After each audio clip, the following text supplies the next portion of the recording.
Namanya Edward Christopher Sheeran. Sejak kecil ia tak pernah menyatu dengan keramaian. Lebih nyaman dengan buku dan yang terpenting musik gitarnya adalah dunianya. Dari sudut kamar di kota kecil Framlingham, Inggris, ia bermimpi. Bukan hanya sekadar bermain musik, tapi menjadi suara yang didengar. London, ibu kota yang gemerlap memanggil. Pada usia 17 tahun, Ed membuat keputusan drastis. Ia putus sekolah. Dengan beberapa lembar baju di ransel dan gitar usang di tangan, ia naik kereta menuju London. Tanpa uang, tanpa kenalan. Dan yang paling mengerikan, tanpa tempat tinggal. Ini bukan tentang memulai dari nol. Ini adalah tentang memulai dari minus.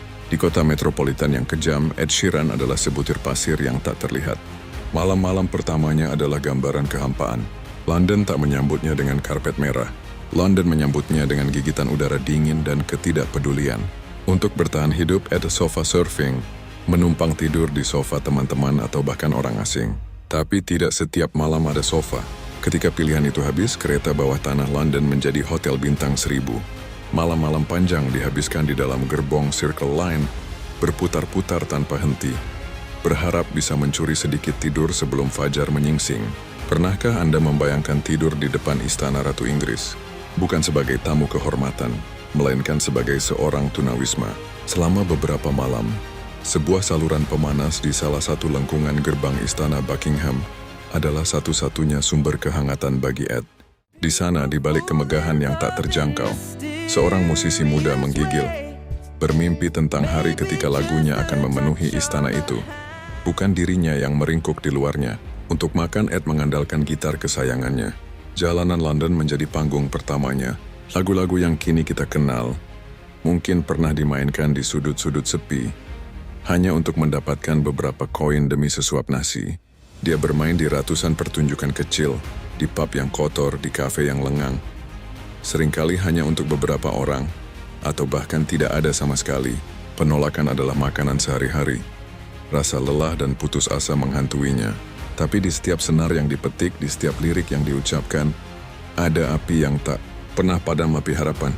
Ketekunan itu akhirnya membuahkan hasil.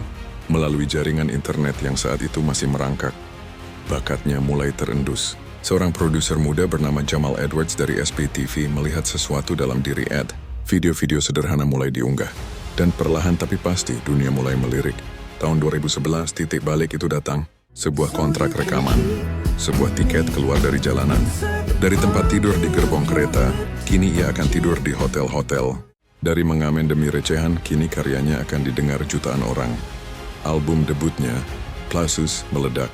Lagu-lagu seperti The A-Team dan Lego House menjadi anthem bagi banyak orang. Ed Sheeran bukan lagi tunawisma yang tidur di gerbang istana, tapi kini adalah raja pop yang diundang ke istana. Tampil di hadapan keluarga kerajaan. Dia bukan lagi pengamen jalanan yang mencari receh. Dia adalah multi-instrumentalis, pencipta lagu jenius, yang melahirkan hits global seperti Thinking Out Loud, Shape of You, dan Perfect. Konser-konsernya tiketnya ludes dalam hitungan menit, memenuhi stadion-stadion terbesar di dunia. Kisah Ed Sheeran adalah melodi paling indah tentang ketahanan manusia. Dari tidur di bangku taman hingga mengisi stadion, dari menjual album di ransel hingga memecahkan rekor penjualan. Ini adalah pengingat bahwa mimpi sekecil apapun, jika dipupuk dengan ketekunan dan keberanian, bisa tumbuh menjadi pohon raksasa yang menaungi dunia.